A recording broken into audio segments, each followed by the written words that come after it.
Hi friends, it's Caitlin and welcome back to the Floating Rock podcast. I hope you're having the most incredible day ever. Guys, oh my god, I am turning 23 this weekend. And I was like, ugh. My favorite thing about the pod too is whenever I'm like, oh god, what am I going to record? And then the perfect thing just accidentally comes to me.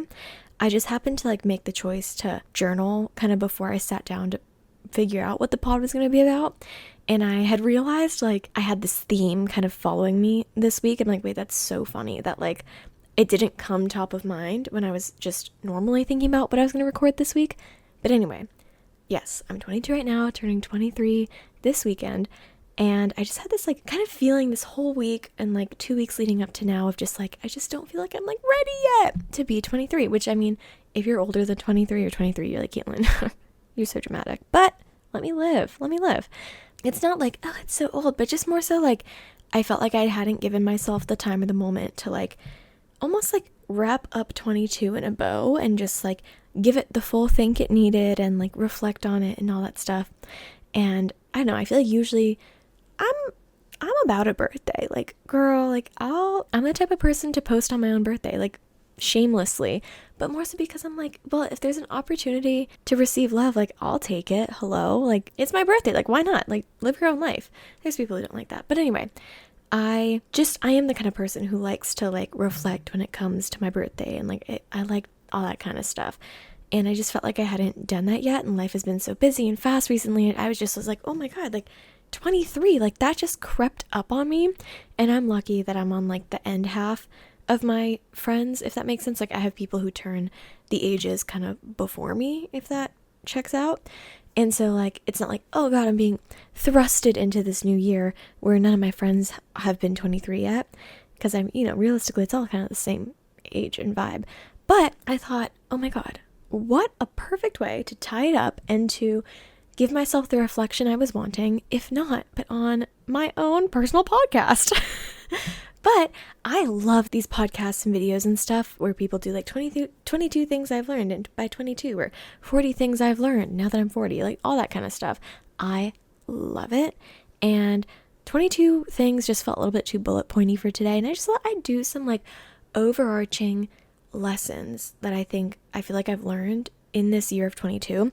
And I think why it also stood out to me was in my journal. Why I accidentally happened upon this was I just started to write out the things that I had kind of done this year, and I was like, oh my god, guys, I know from an outside perspective, perhaps it looks like, wow, Caitlin lives this crazy life. I will say this has been an extraordinarily crazy year, genuinely, birth year, if you will. I guess 2025 in general too, but you know what I mean? This is not normal. I mean, let's manifest it for normal. But I would just realize, I'm oh my god, she has done a lot. I was I graduated, I backpacked into Poly Coast, I made a bunch of new friends, I moved home, I won that writing fellowship, I participated in and placed in that Chinese culture pageant.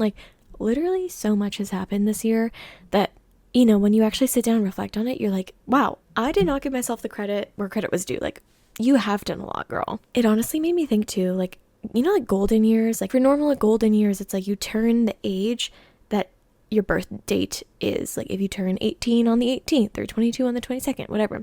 However, I was born on the 2nd, and I'm I don't remember that shit. And from what I recall from my parents, my second year of life was not an iconic one. It was in fact very turbulent. Sorry guys, but it made me think, okay, maybe 22 is my me getting my second chance at a golden year. And honestly, I'm gonna stick to that because I kind of feel what, I think I did her justice. I'm gonna call last year my golden year, or this year still, I guess. But anyway, I just wanted to share with you guys some of those big overarching lessons that I did learn in this 22nd year of life that maybe you learned too, or feel you're still in the process of learning. And just, I don't know, I love to hear these kinds of things. So, and this is also just for future Caitlin as well, to I don't know, synthesize and be these are some of the big things I did learn this year. And that's crazy. And you know what's more insane? It's probably 40-year-old me is going to listen to this and be oh my god, you know what's so crazy? 22-year-old Caitlin is I learned that lesson again this year. And I feel that's kind of the beauty of life and learning lessons and all that. But anyway, let's get into it. Number 1, and I think a big one of this year, I guess, and maybe a misconception also from outside, I don't know. But first lesson that I also want to give to you guys is you're good at things.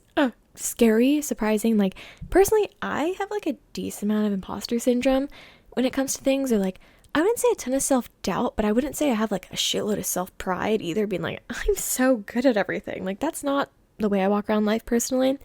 And I just feel like what has kind of transpired this year has made me not only just feel more confident in my abilities and like the things that I'm pursuing, but just also for you guys too. Like, we are all entering our early 20s, maybe you're in your mid 20s. I actually don't know how old you are, but if you are of the age to be listening to a podcast that has to do with self-growth and reflection, I'm assuming you're of the age to have committed to something and worked on something and be passionate about something.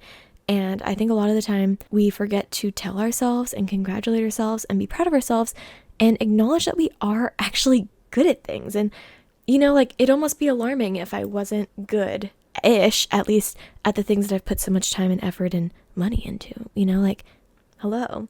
So that is a big thing I learned this year. Like, I was lucky enough to get that external validation, perhaps through this writing thing and maybe I don't know, or a pageant or whatever. Like, that external validation does feel very good, but we don't get that all the time. Like, I hadn't gotten, I feel like, that good of a dose of external validation on like these things that I'm pursuing in a good handful of time.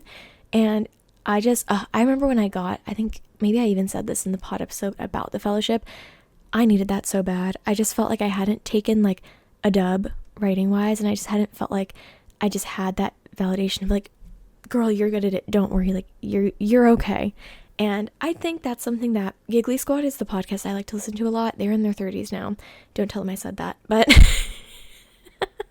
but I think from what I'm hearing from them is your 20s is crazy and chaotic, and we hear that from everybody. But what I'm liking from what I'm hearing from them is they're realizing that they're good at things too. And I think that really is your 30s, is being confident and comfortable and saying, I am good at this. And I think just learning that you are good at things and your hard work does pay off. And like, girl, if you have put time and effort into shit, like, you were most likely good at it. Like, just don't forget that. And I think it's super easy to forget, and like, love being humble, love all that. But also, don't forget to pat yourself on the back sometimes and remind yourself that you are good at the things that you've been putting your mind to. This one is so obvious, so big, so Nike, but genuinely maybe just the biggest thing I've learned this year and will continue to keep learning as I keep practicing it more. But literally the art of doing. Just do it. Say yes, figure it out later. Just doing. Guys, like, everything I feel like that has come of this year, I feel like I've had my moments of overthinking it and over trying to plan things and whatever, and then just surrendering and being like, I'm just going to do it.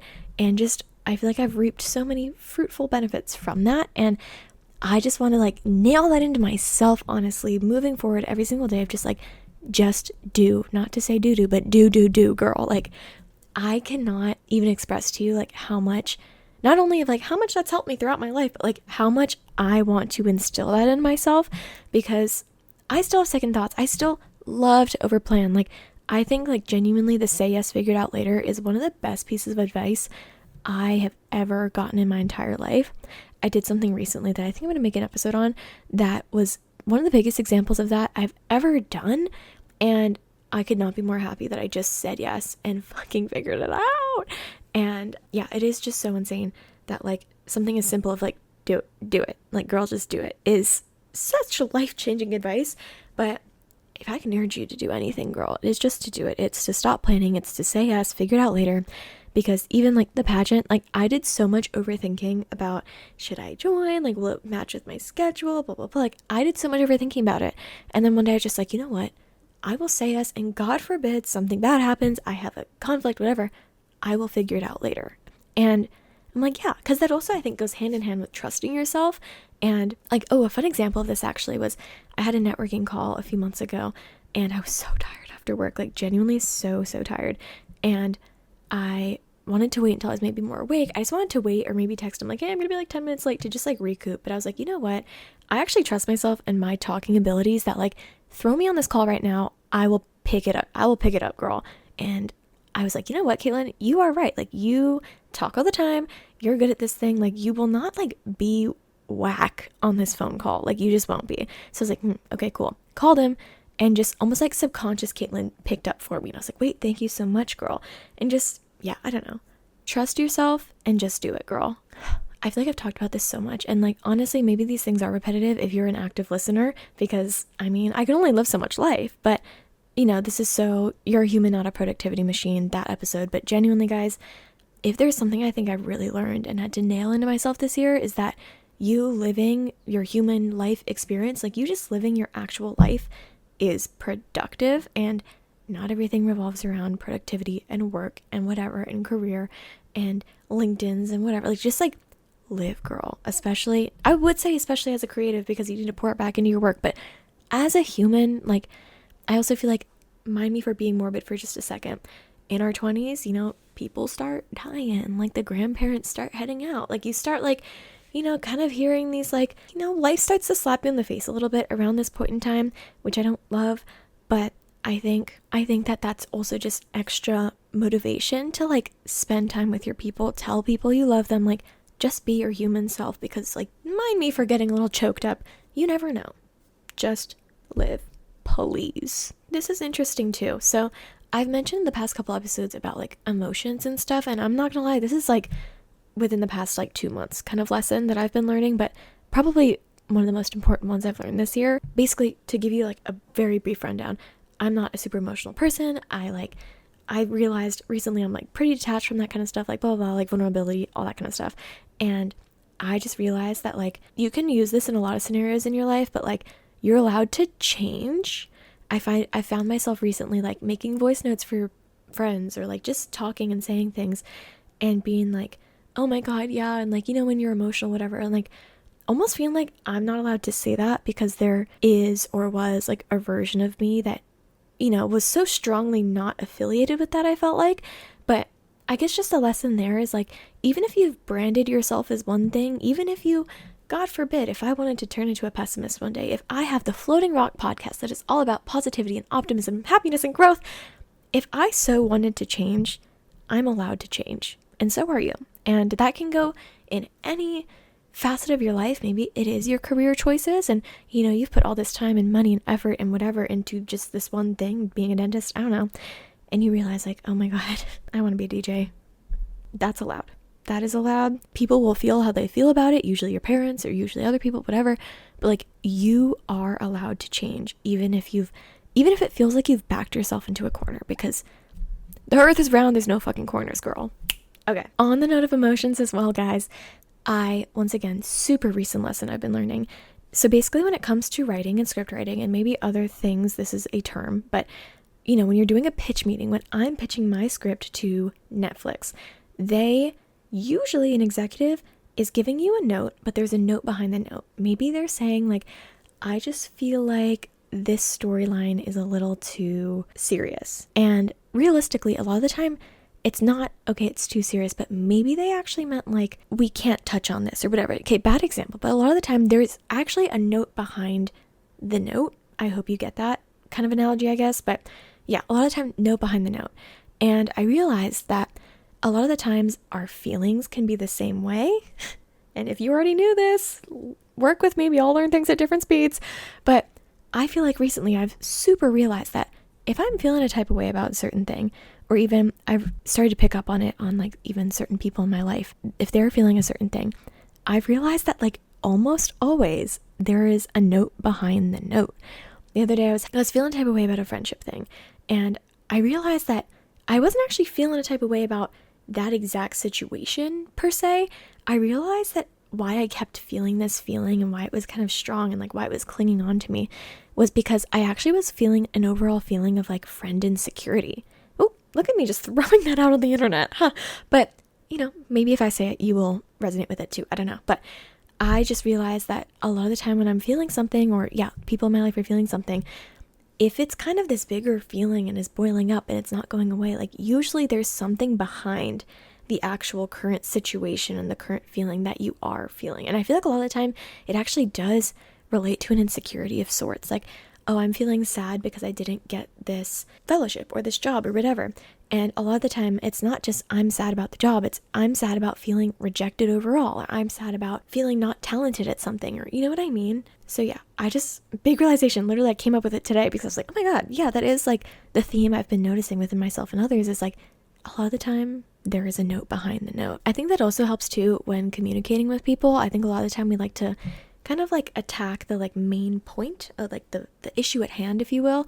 But I feel like I realized too, like it's the feeling behind the main point, behind the present moment, that is actually like the thing that should be addressed. Very shallow, very short, but guys, literally it makes the biggest difference in my personal self-confidence. Picking your face is the worst thing you can do. Nail that into my head.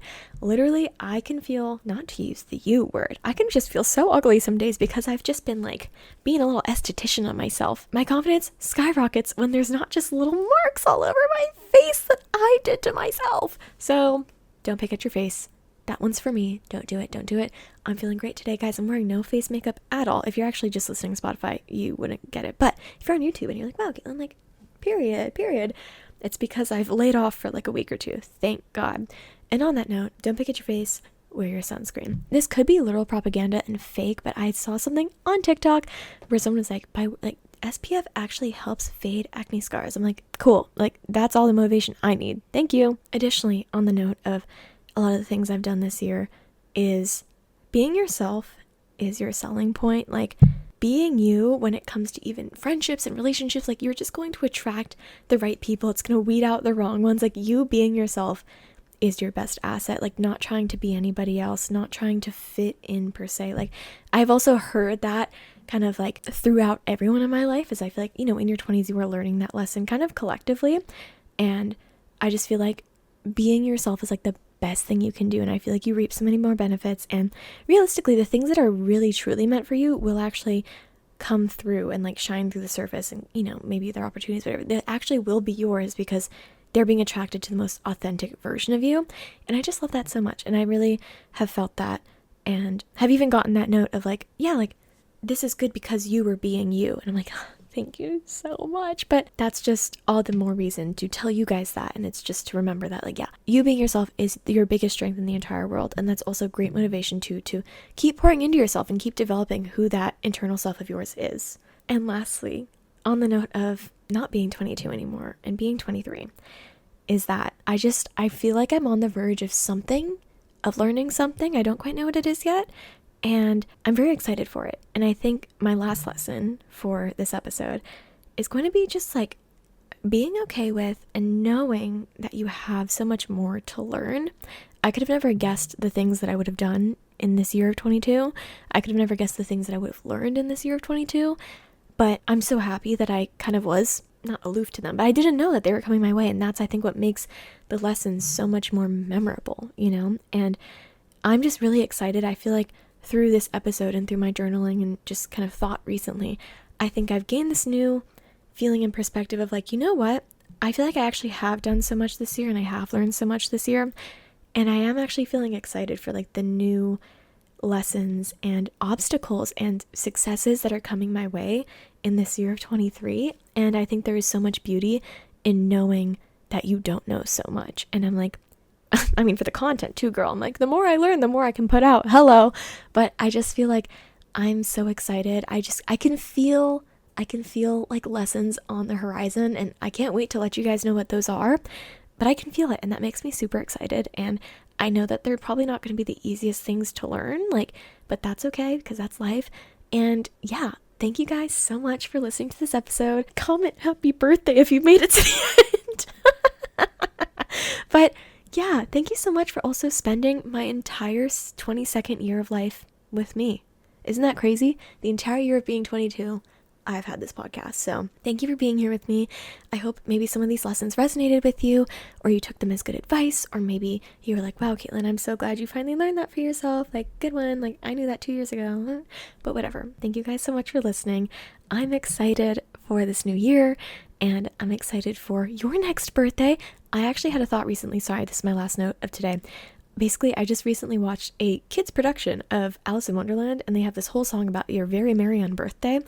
And I was like, wait, I like the idea of just like throwing things that are like birthday party-esque, but for no one's birthday. Like just like gathering people and being like, yeah, like let's fucking party, or yeah, let's do something fun as you would for your birthday, but it's not even your birthday. So a very merry unbirthday to you, and a very merry birthday to me. Yay. Thank you so much, guys. Follow the pod at floating.rock.podcast, subscribe on YouTube, rate it on Spotify and Apple Podcast. I'll love you forever. Consider that your birthday gift to me, please. I'd love it so much. But yeah, kisses and love, peace and love and peace. See you guys next week. Bye-bye.